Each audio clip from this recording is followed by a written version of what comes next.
Queridos irmãos, queridas irmãs, bom dia. Hoje é domingo, dia 22 de outubro.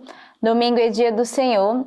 Este é o dia que o Senhor fez para cada um de nós. Então, neste domingo é o dia que somos convidados a reunir toda a nossa família para celebrarmos esse dia do Senhor, esse domingo, dia da Santa Missa.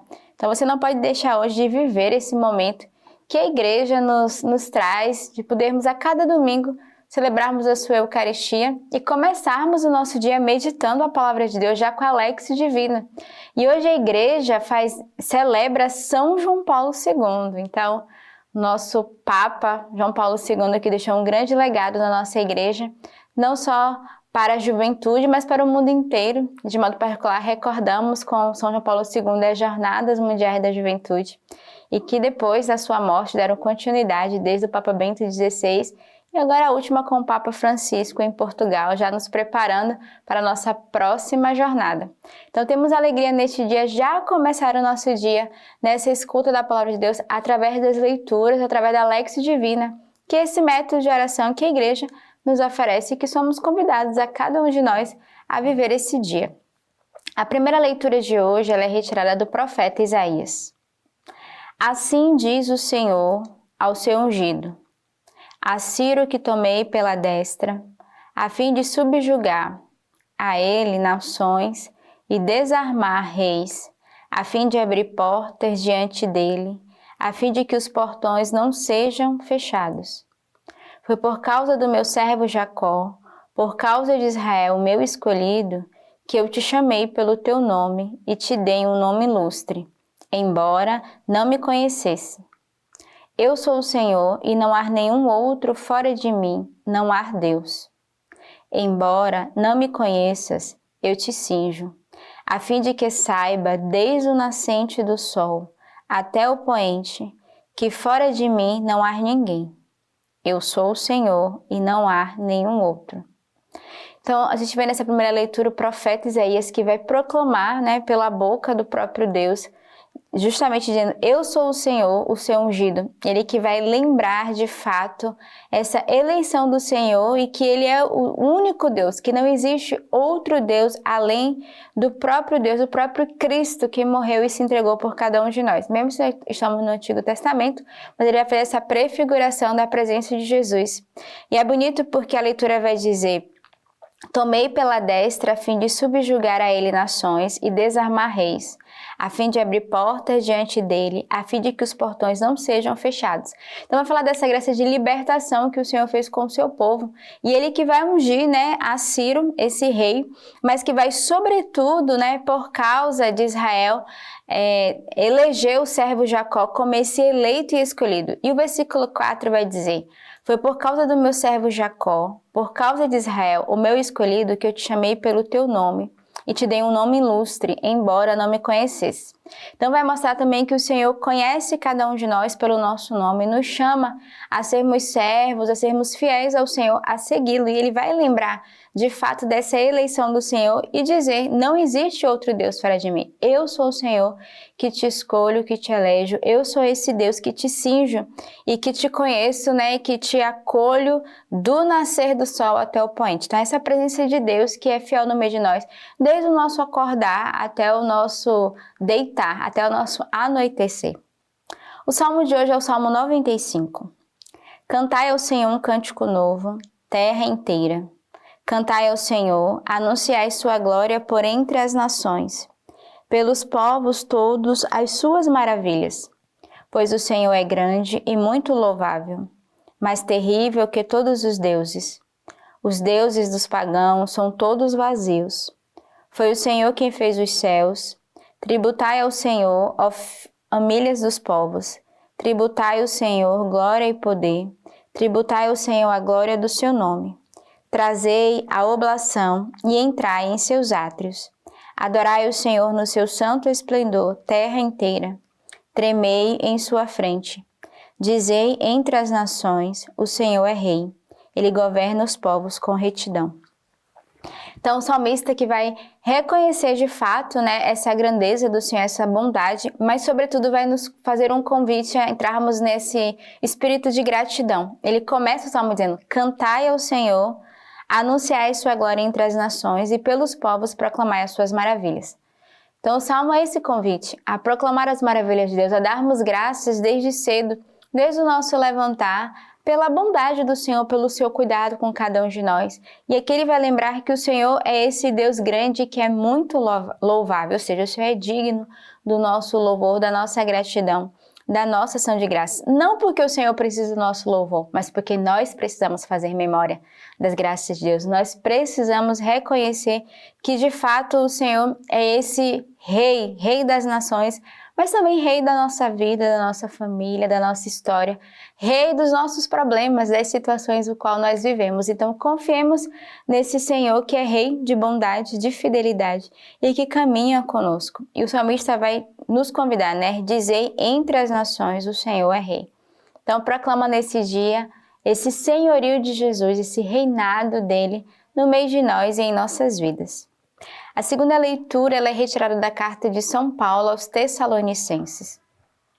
Paulo, Silvano e Timóteo, a igreja de Tessalônica, em Deus Pai e no Senhor Jesus Cristo.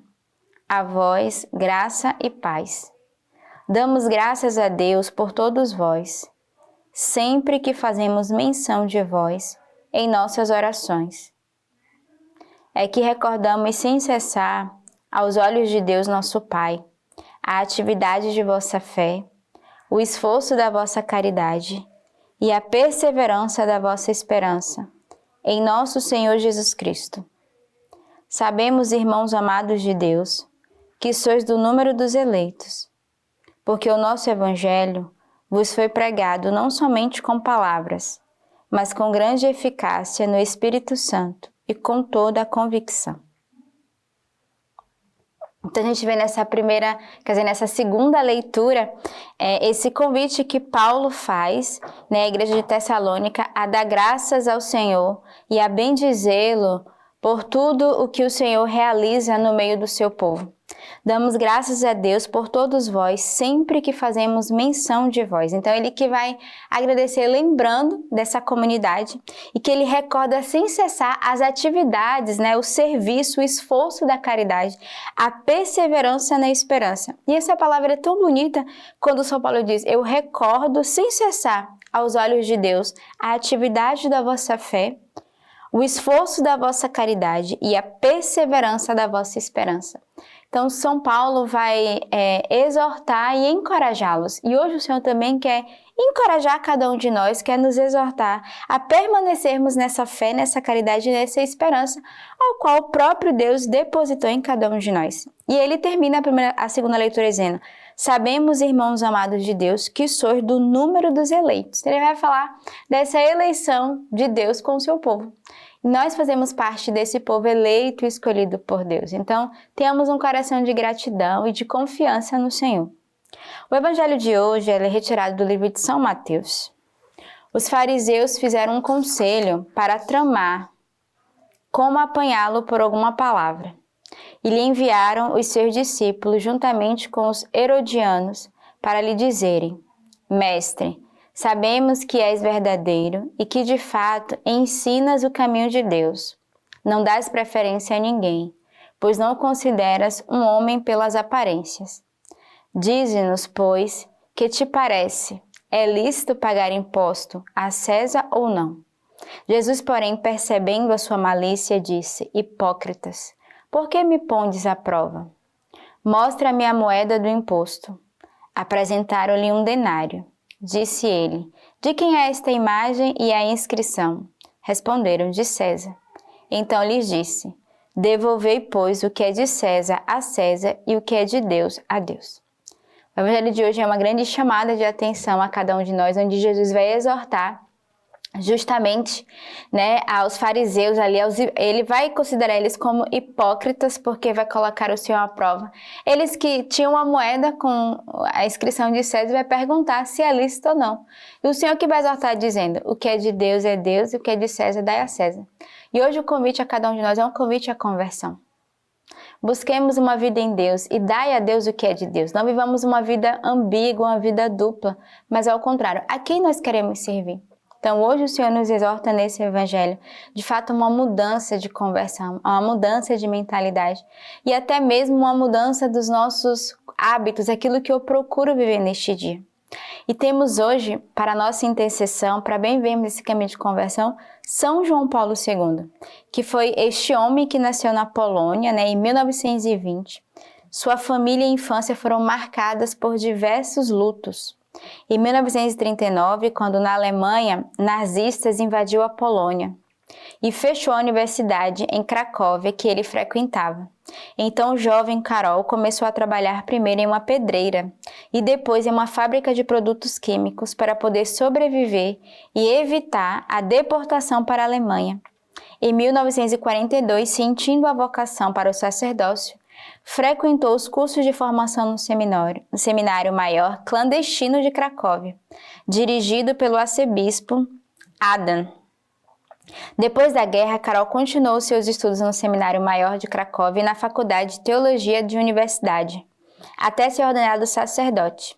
Em 1948, recebeu seu primeiro cargo na Polônia de coadjuntor na paróquia, perto de Cracóvia, e depois na cidade, naquela de São Floriano, foi capelão dos universitários, até 1951.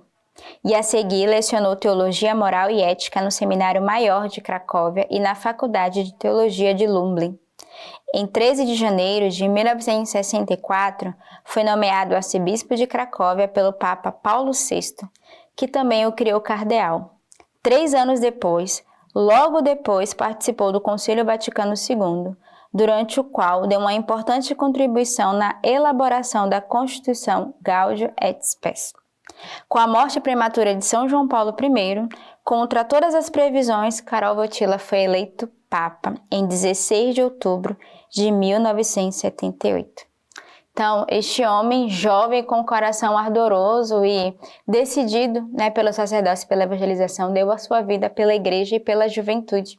Então, que neste dia pensamos na intenção de São João Paulo II, ele que também é o padroeiro dos artistas, carregava essa arte dentro do seu coração. Rezemos nesse dia por toda a beleza da arte que a nossa igreja pode comunicar o verbo. Tenhamos neste domingo, um belo domingo reunido com a nossa família, um domingo, dia do Senhor, e que Deus os abençoe.